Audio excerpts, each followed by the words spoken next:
I'm in the ancient and royal forest of Braydon, which is only pockets of woodland now, and that's because there was a sustained level of class warfare and the king tried to make money by selling parts in the modern period between post medieval up until 1850s or so, and the people wanted to feed themselves with bread and had enough of the land being put aside for the king's pleasure. So it is. This is one of the larger parts of Braydon Forest today.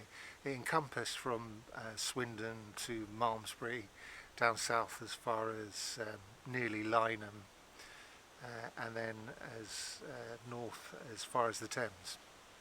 As slowly it contracted as the king sold off parts, and there was trickery done by common juries who would say, well, no, the forest had never gone this far, and the king had to accept their judgment. And that's how politics has moved in this country for a long time.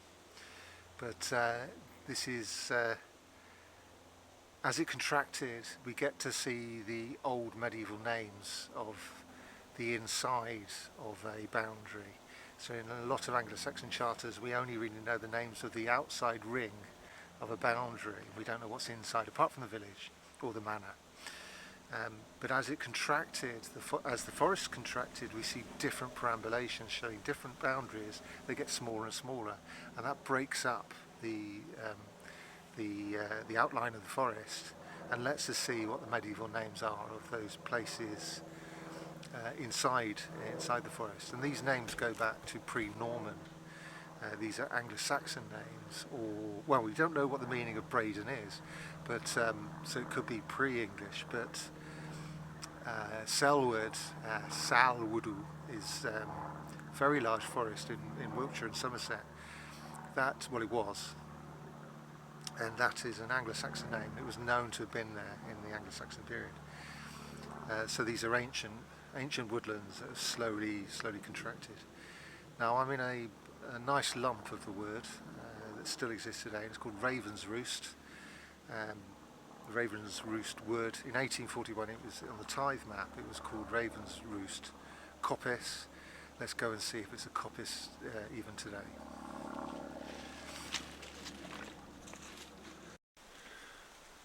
So that's an old stall, and that's what it's called. And if you can see at the bottom, it is quite wide, and then tiny little rods are coming up, and those rods are used for making used to be used for making buildings, making fencing, and the thicker stems, if you let them grow a bit thicker, you can use them for firewood. So it's a sustainable method of continually bringing up resources, and it fertilizes itself from the soil, from minerals, from the air, and gives us resources. It has done in a sustainable way for 2,000 years. So yes, it is still a coppice. Over here, however, on this side, it is old oaks. So we have the remnants of. So these have probably been here since before 1600. I would have thought. Maybe not. No, they probably wouldn't, because it talks of plantation in the tithe award. And you can grow an oak tree in 200, 300 years for sale, and but it's an entirely different aspect on this side. This is a 200-year turnaround to get your resources, to get the land to serve people. But on this side, it's 1 year, 2 years, and it will deliver really quickly. It is cobnut, hazelnut. Oh, there's some other things as well. I think this is birch. It's Yes, very, very interesting. And of course wild species, you've got the wild rose there as well.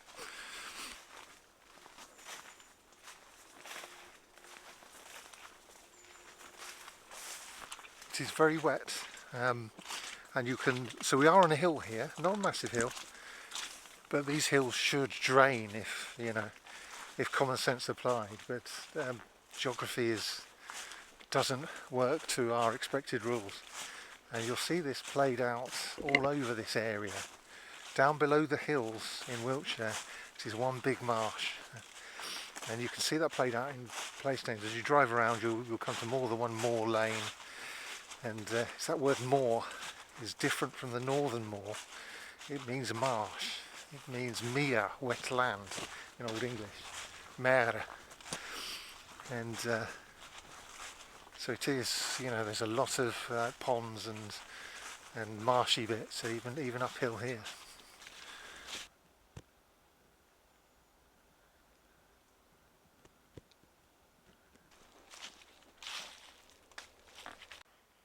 A nice bench. Have I said how much I appreciate the work of the Wildlife Trust? Good chaps.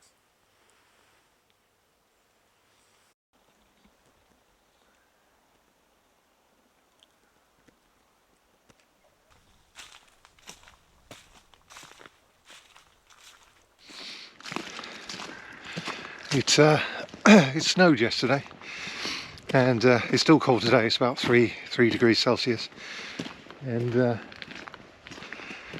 it was enjoyable watching my cats, who have never seen snow, how they dealt with the experience. It was very, very funny. The sun's bright enough and it's warming up a little bit my back, but it's still very cold, and this is midday, so the sky's blue, the sun's out, but when it hits about 3 o'clock the temperatures are going to plummet. We've got some birches, so the landscape's changing. Incidentally, we've got two estates, so this wood was in 2 different parishes, or two tithings anyway. We have the field names for this end. They seem to be missing for the tithing here, but once we get over the stream, which I'm going to talk about in a minute, I forgot to talk about the stream, it enters Minety, parish of Minety, which is a great big parish with thousands of field names. So this is the old part of this wood, where it will be just over there. It should have a different, because it was a different tithing, it should have a different aspect entirely.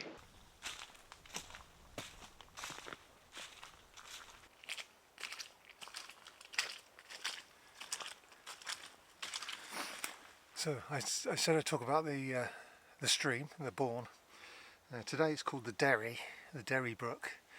In 1330 or so, it was called the Grena Bourne, and which means the green bourne. And in the 1840 tithe map of Minety, there are field names called Sandbourne, and there's a hamlet called Sambourne. And we know from, if you've watched my video of the Royal Forest of Melksham, I think, or Chippenham, you'll see that Sam can mean sand. Now these dates are too late to be absolutely sure, but let's do some citizen science. Can we find some sand in the river? Is it green?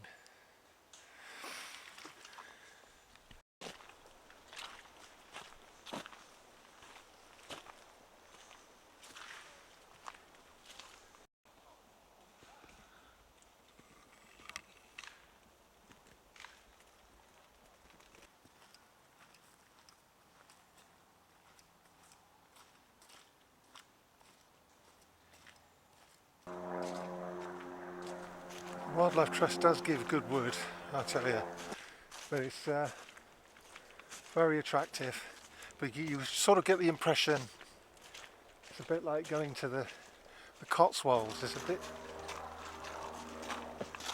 I don't know, is it real life? Is it, this is where I keep coming back to this problem about how you think about the Wildlife Trust.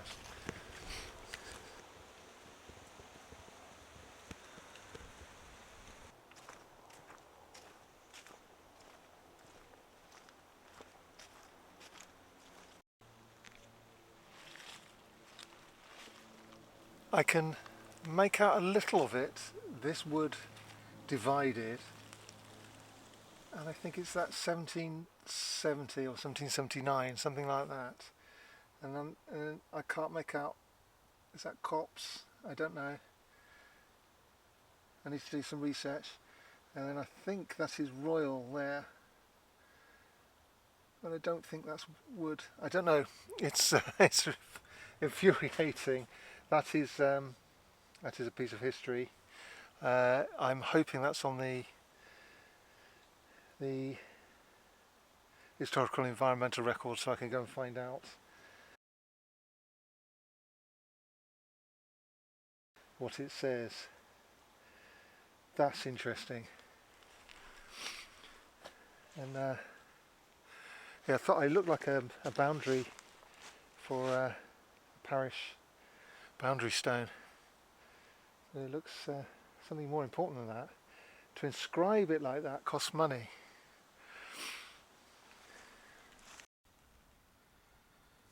There's more here. How infuriating. I want to bring a scrubbing brush.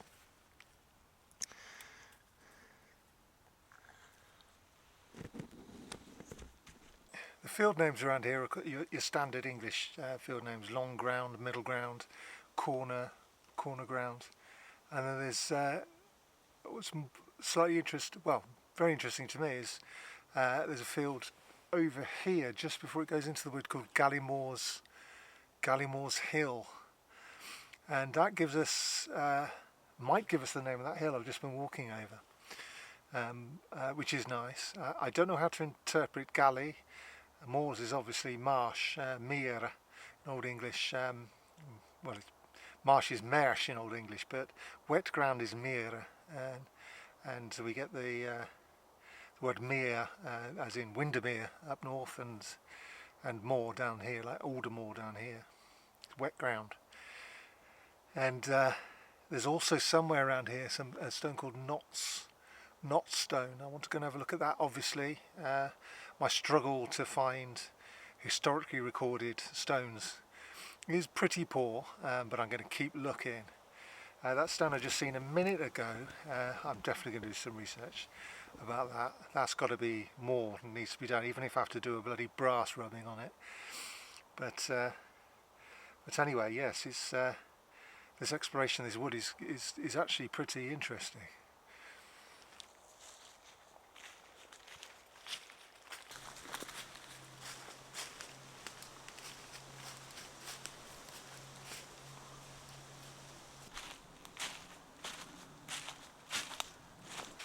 I want to get in those meadows over there because that's where the Derry Brook, as it is called today, is, and that's Wildlife Trust land, and they allow us to go into there, which their stock keeps going up with me, even though I've got major criticisms about them.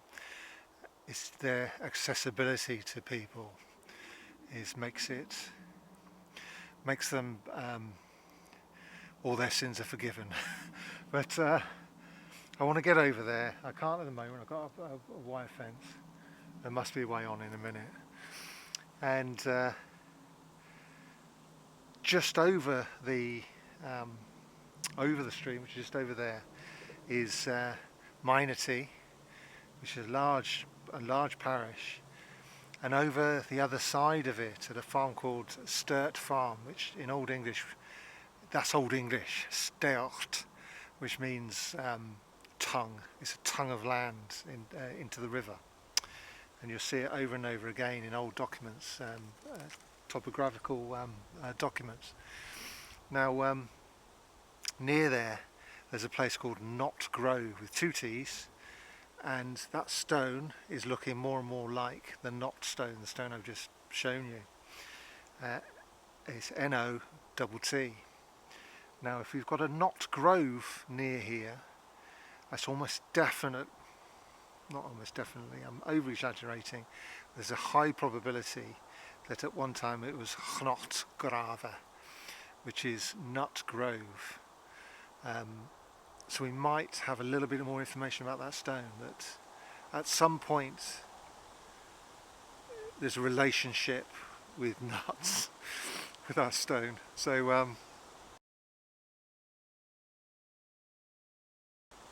anyway, there's a little bit more. What we're doing is layering information about the landscape, layer upon layer, like a cream cake, and it gets more rich as we do that. Each individual piece of information isn't all that exciting, but all together it makes something worth going to, thinking about and preserving.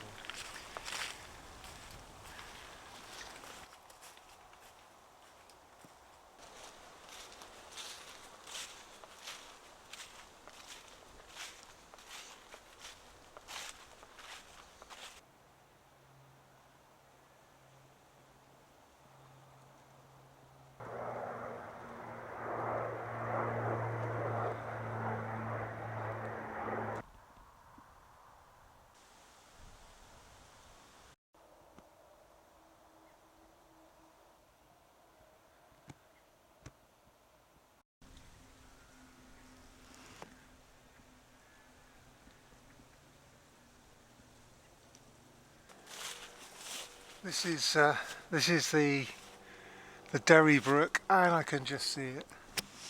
I've had real trouble.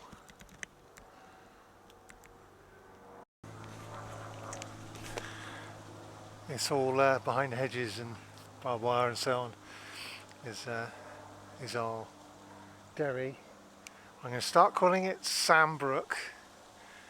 No, I might call it Green Brook. See, Green Brook is the oldest, and if it's identified correctly or not, I didn't do the identifying. It was the Wiltshire Archaeological magazine. But it's if it is the Grena Born, then we need to, in my view, it would be efficacious to get it back on the map. But it already has two other names. The other two names are living names. So we have the hamlet of Sambourne and the marking on the map of Derry Brook. So because those two names exist in reality, we should probably choose, if we were to put it back on the map, the old name back on the map, we should choose Sambourne, I think, because of the old field names.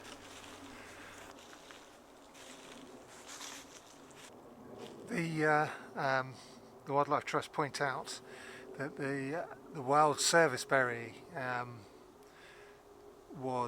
used to be here, may even be here today, and that was used for making drinks, alcoholic drinks. They also gave a second name for it, which was an alternative name of checkers, which I've never heard of before, in association with the tree, which is very, very interesting. I'm grateful for them for pointing that out. What they didn't mention was the next wood along is called called Checkers Wood in the 1600s. So they've done a good job here. It is always pleasant to go to a Wildlife Trust property, even though I feel Wildlife Trust places have been held in aspic.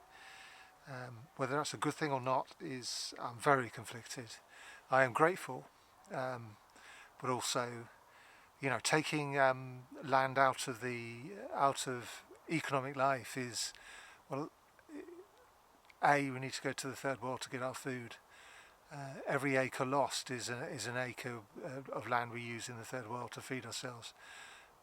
B, increases the price of land in this country, pricing out people from their own country. But anybody who talks about markets should understand, should respect the fact that if people are collected together to buy land to preserve it for wildlife, it's their land, they can do with it whatever they like within reason. But they seem to have respected the history of the place, which is good. But they could have gone further. So, for example, across the road, connected to this place, is Avis Meadows. Now, in 1841, that was called Mohm's Lees. And what that tells you is Lees with a Z, L-E-A-Z-E. And what that tells you is that it wasn't a meadow. The word meadow has changed slightly, but its real meaning, its actual technical and historical meaning, is land next to wetland, next to rivers and streams.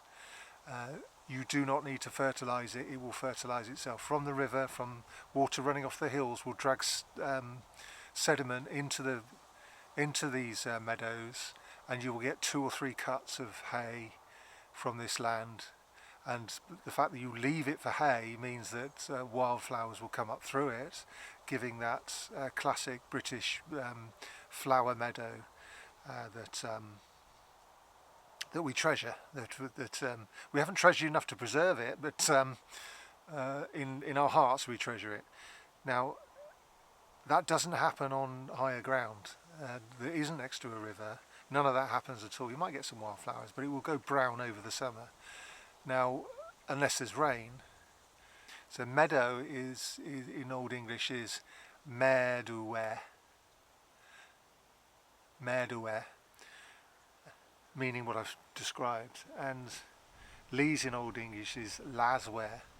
And remember our Old English Alfric's colloquy. It's basically a Peter and Jane book to teach monks, and he says, "Ich drive min sheep to Laswe," and I drive my sheep to Laswe. It's actually for learning Latin, but somebody had scribbled in Old English. It's one of the ways we know what Old English actually means, is because it's glossed the Latin in Old English. And but anyway, yes.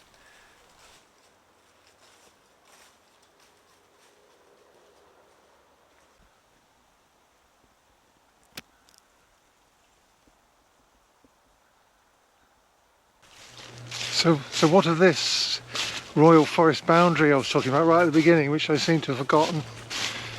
Well, it starts off at the corner over there, next to the road, as bouwstokken, which is the stock of the bee stock. Maybe there was an apiary there. And then it goes down to Grennaborn, which is Grennaborn, which is what I've just shown you, the little stream. I think we can come to the conclusion that it's sandy. It didn't look very green, and so I'm sort of heading towards calling it the Sand Brook. Sam is an old word for sand, probably. And then from there goes along to Cowlstock, which might mean cabbage, the stock of the cabbage. It might mean the stock of the cowl, as in a hood. Cowl is close to kale and cauliflower. And then around the river to those 2 Samp fords. They put the P in between the Sam and the ford, and so that's Samborn, the hamlet of Samborn, where the bridge is now. And next to there are the 2 field names that are Sandbridge. For those communists that like to watch my programme, there are dole fields, and these, again, this is part of the medieval sustainability, where everything was looked after, including the poor. So you might have a lottery. It always seems, according to Grundy, they always seem to be next to water. and it could have been a lottery to get one of those little plots of land, or it produced crops that were given or sold for the poor. Anyway, enough communism. I'm going home. Ta-ra for now.